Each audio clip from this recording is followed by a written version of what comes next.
Chapter 8. Margalo. Because he was so small, Stuart was often hard to find around the house.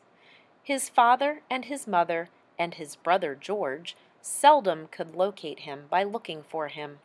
Usually they had to call him, and the house often echoed with cries of, "Stuart! Stuart!" You would come into a room and he might be curled up in a chair, but you wouldn't see him. Mr. Little was in constant fear of losing him and never finding him again. He even made him a tiny red cap, such as hunters wear, so that he would be easier to see. One day, when he was 7 years old, Stuart was in the kitchen watching his mother make tapioca pudding. He was feeling hungry, and when Mrs. Little opened the door of the electric refrigerator to get something, Stuart slipped inside to see if he could find a piece of cheese. He supposed, of course, his mother had seen him, and when the door swung shut, he realized he was locked in. It surprised him greatly. "Help!" he cried. "It's dark in here. It's cold in this refrigerator. Help! Let me out. I'm getting colder by the minute." But his voice was not strong enough to penetrate the thick wall. In the darkness, he stumbled and fell into a saucer of prunes. The juice was cold. Stuart shivered, and his teeth chattered together.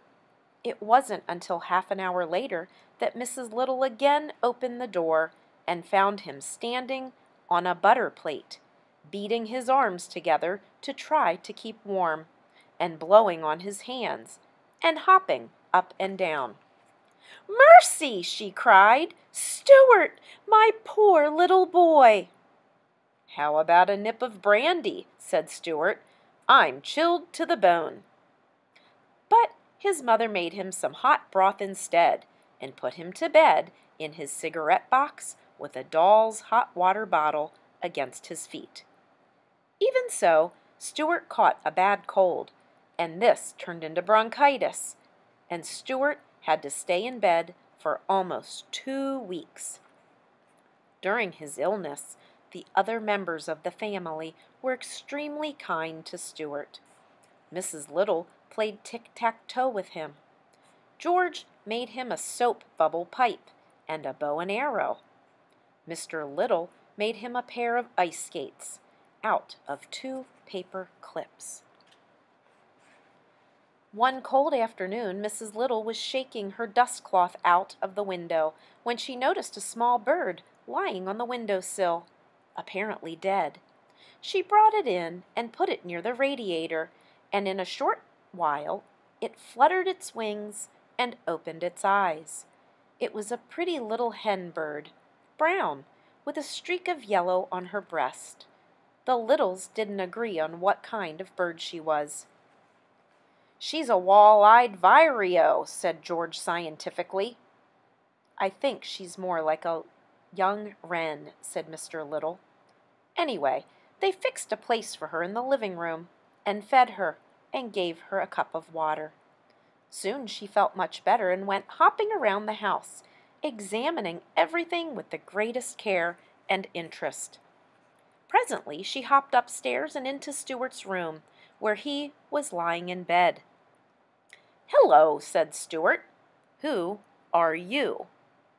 Where did you come from?" "My name is Margalo," said the bird softly in a musical voice. "I come from fields once tall with wheat, from pastures deep in fern and thistle. I come from vales of meadow sweet, and I love to whistle." Stuart sat bolt upright in bed. "Say that again," he said. "I can't," replied Margalo. "I have a sore throat." "So have I," said Stuart. "I've got bronchitis. You better not get too near me. You might catch it." "I'll stay right here by the door," said Margalo. "You can use some of my gargle if you want to," said Stuart. And here are some nose drops, and I have plenty of Kleenex." "Thank you very much. You are very kind," replied the bird. "Did they take your temperature?" asked Stuart, who was beginning to be genuinely worried about his new friend's health. "No," said Margalo, "but I don't think it will be necessary." "Well, we'd better make sure," said Stuart, "because I would hate to have anything happen to you. Here," and he tossed her the thermometer. Margalo put it under her tongue, and she and Stuart sat very still for 3 minutes. Then she took it out and looked at it, turning it slowly and carefully. "Normal," she announced. Stuart felt his heart leap for gladness. It seemed to him that he had never seen any creature so beautiful as this tiny bird, and he already loved her. "I hope," he remarked, "that my parents have fixed you up with a decent place to sleep." "Oh, yes," Margalo replied. "I'm going to sleep in the Boston fern on the bookshelf in the living room. It's a nice place for a city location. And now, if you'll excuse me, I think I shall go to bed. I see it's getting dark outside. I always go to bed at sundown. Good night, sir." "Please don't call me sir," cried Stuart. "Call me Stuart." "Very well," said the bird. "Good night, Stuart."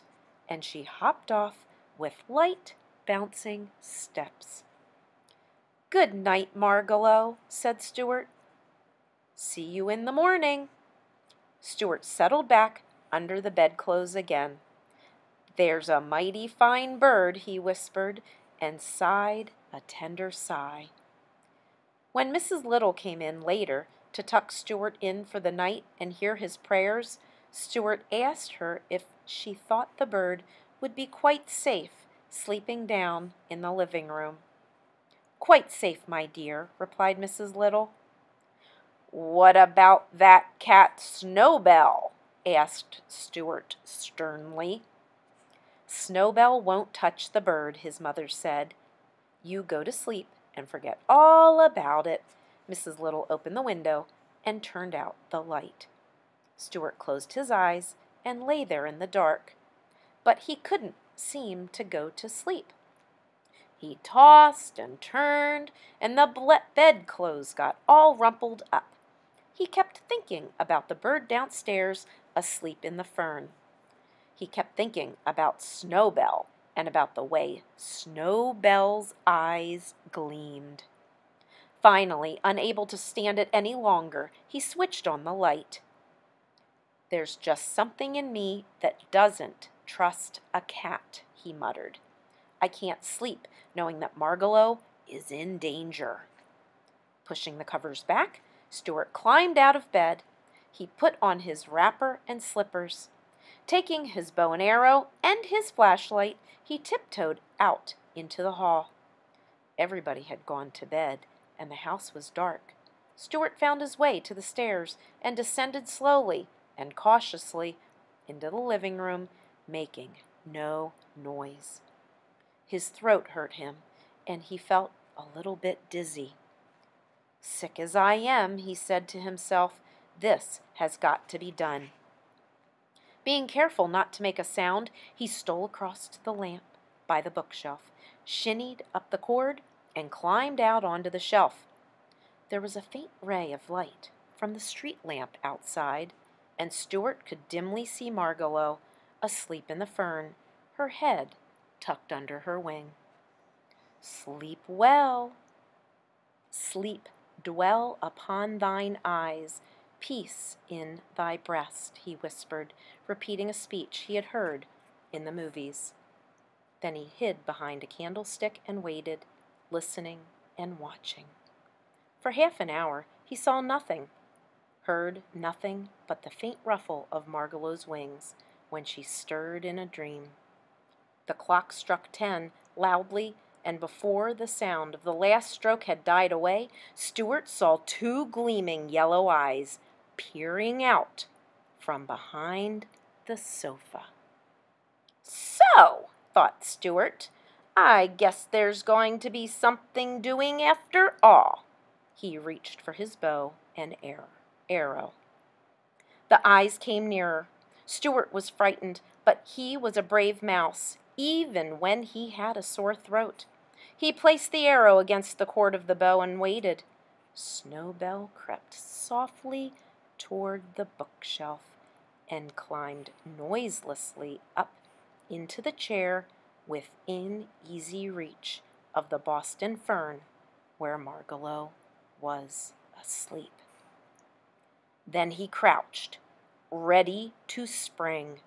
His tail waved back and forth. His eyes gleamed bright. Stuart decided the time had come. He stepped out from behind the candlestick, knelt down, bent his bow, and took careful aim at Snowbell's left ear, which was the nearest to him. This is the finest thing I have ever done, thought Stuart, and he shot the arrow straight into the cat's ear. Snowbell squealed with pain and jumped down and ran off toward the kitchen. A direct hit, said Stuart. Thank heaven. Well, there's a good night's work done. And he threw a kiss toward Margalo's sleeping form. It was a tired little mouse that crawled into bed a few minutes later. Tired, but ready for sleep at last.